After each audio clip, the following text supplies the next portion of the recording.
It began as an idea more than 20 years ago by former Charleston Mayor Joe Riley. Today, construction on the International African American Museum continues as an ambitious vision becomes an historic reality. And in her first sit-down interview since becoming the president and CEO of the IAAM, Dr. Tanya Matthews talks to News 2's Octavia Mitchell about the progress and takes us inside this museum. The name of the museum is the International African American Museum. It is the I Am because we are.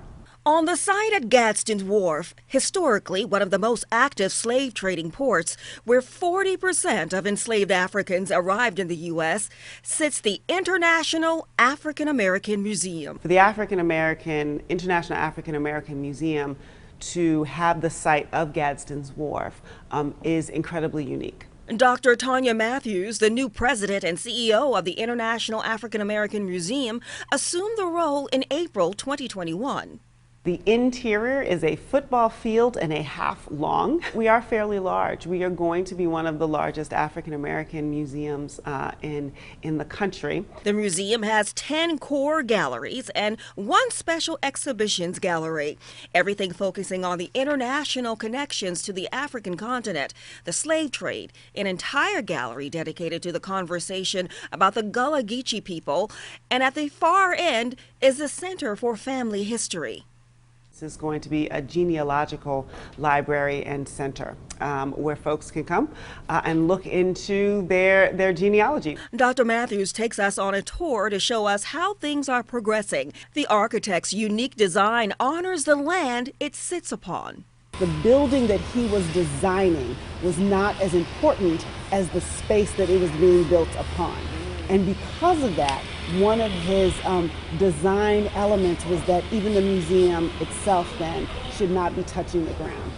So this space is going to be a granite wall, so you see the structures there. Inside of that wall, we're going to have figures, folks that are kneeling. The outside of this granite wall that is cutting across the storage house is the Maya Angelou quote, "And still I rise." The open access design includes an infinity reflection pool.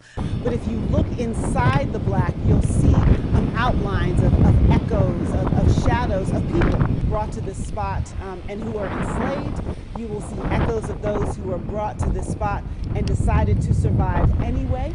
We chose to have a part of the garden that also has simulated steles, both as a commemoration and a celebration of life. Moving inside, we see what will be the Center for Family History. You can imagine on the left and the right side, this is where we'll have our exhibits. This is also where we'll have some of our, I think, prized artifacts. For example, we have a first edition copy of Up From Slavery, actually signed by Booker T. Washington. We're going to have a place to celebrate, tell our stories, share stories, listen to the way the narratives connect and align.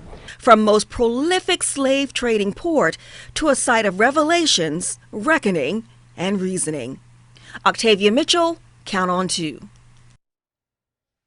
The $100 million project has 100,000 square feet of museum and garden space. The hope is to open the International African American Museum in late fall of 2022. If you'd like to find out how you can become a charter member, go to our website, counton2.com.